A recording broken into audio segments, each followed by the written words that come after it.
এতিয়ালৈকে 25টা বিধানসভা সমষ্টিৰ আলোচনা হৈছে।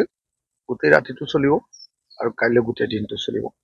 কিমানটা সমষ্টিত ডিক্লেয়াৰ কৰিব? কিমান ডিক্লেয়াৰ কৰোঁ নাজানো। আমি দুটা ভাগ কৰি দুদিনৰ কাৰণে মাতিছোঁ মানুহখিনি। দুটা দিনৰ ভিতৰত আমাৰতো এনেই আবেদন কৰা মানুহ 66টা সমষ্টি আছিলে। এতিয়া আৰু বহু সমষ্টিৰ পৰা নতুনকৈ মানুহ আহিছে।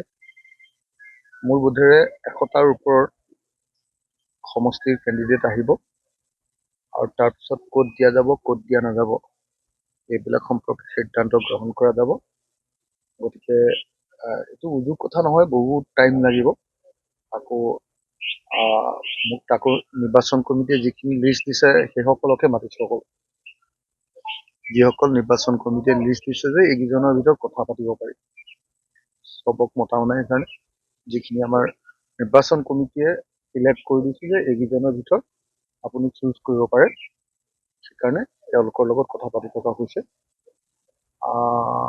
চাওঁচোন কিমানজন হৈ গ'ল, এতিয়ালৈকে কনফাৰ্ম কৰিব পৰা নাই। এই মুহূৰ্তত মই আমাৰ দলৰ কংগ্ৰেছৰ লগত এলায়েন্স হ'লে যেটা জিকিলোহেঁতেন তাতকৈ কমেও দুটা বেছি চিট জিকিবৰ কাৰণে কাম কৰি আছোঁ। গতিকে বেলেগৰ লগত এতিয়া কাজিয়া পেচাল কৰি থাকি মোৰ একো প্ৰফিট নাই। আপোনালোকে জেক মাৰিলেও মোক উত্তৰ উলিয়াব নোৱাৰে। মুঠতে নিৰ্বাচনটো চিৰিয়াছলি খেলিবলৈ চেষ্টা কৰিছোঁ আৰু দেখুৱাই দিম যে নিৰ্বাচন ৰাইজৰ দলে চিৰিয়াছলি খেলে। নাই, উজনি নামনি কথা নাই। মুঠতে প্ৰথম আপোনাৰ যিখিনি মানুহে এপ্লাই কৰিছিলে প্ৰথম অৱস্থাত ফাৰ্ষ্ট স্লটটোক আমি মাতি আছোঁ। 66টা সমষ্টিত এপ্লাই কৰিছিলে। আজি আমি 46টা মানক মাতিছোঁ। 46কে অলপ বেছি মাতিছোঁ, বোধহয় 48 মান মাতিছোঁ। এতিয়ালৈকে 25টা সমষ্টি হৈছে, বাকীবিলাক বাকী আছে। গতিকে গোটেই ৰাতিয়ে চাগে হৈ যাব। দেখা যাওক, অলপ ভাগৰ লাগিছে, অলপ সময় ৰৈ লৈছোঁ। খোৱা নাই, খাই লওঁ। চববিলাক যিমানবিলাক আমাৰ আবেদন আহিছে চববিলাক স্ক্ৰুটিনাইজ কৰি আছে। চববিলাকৰ কেণ্ডিডেটৰ লগত কথা পাতি আছোঁ। কেণ্ডিডেটবিলাকৰ প্ৰিপেৰেশ্যন কি বুজি আছোঁ।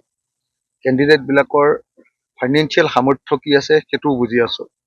চববিলাক বুজি লৈ আমি য'তে পাৰোঁ, যিমান পাৰোঁ, য'ত আমাৰ উপযুক্ত কেণ্ডিডেট থাকিব তাতে আমি কেণ্ডিডেট থাকিম।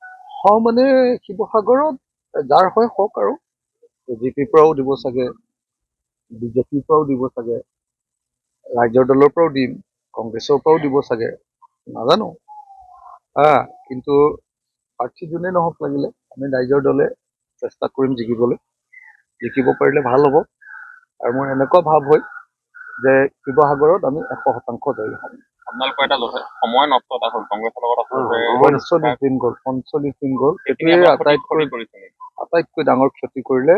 45 দিন সময় ইলেকশ্যনৰ গ্ৰাছৰুটত কাম নকৰি, মানে সাংঘাতিক ধৰণে মিত্ৰতাৰ কথাটোক লৈ আমি নিজেও ব্যস্ত হৈ থাকিলোঁ আৰু যিমানবিলাক কেণ্ডিডেট আছিলে কেণ্ডিডেটবিলাকেও বহুত টেনশ্যনত থাকিলে, যিটো কাৰণত ফিল্ডত ভালকৈ কাম কৰিব নোৱাৰে।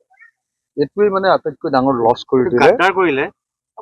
মানে কংগ্ৰেছ দলৰ এইটো এটা ডাঙৰ প্ৰচিডিউৰেল এটা চিষ্টেমিক এটা প্ৰব্লেম, যিটো কাৰণত বিজেপিক যে কংগ্ৰেছে হৰুৱাবগৈ নোৱাৰে।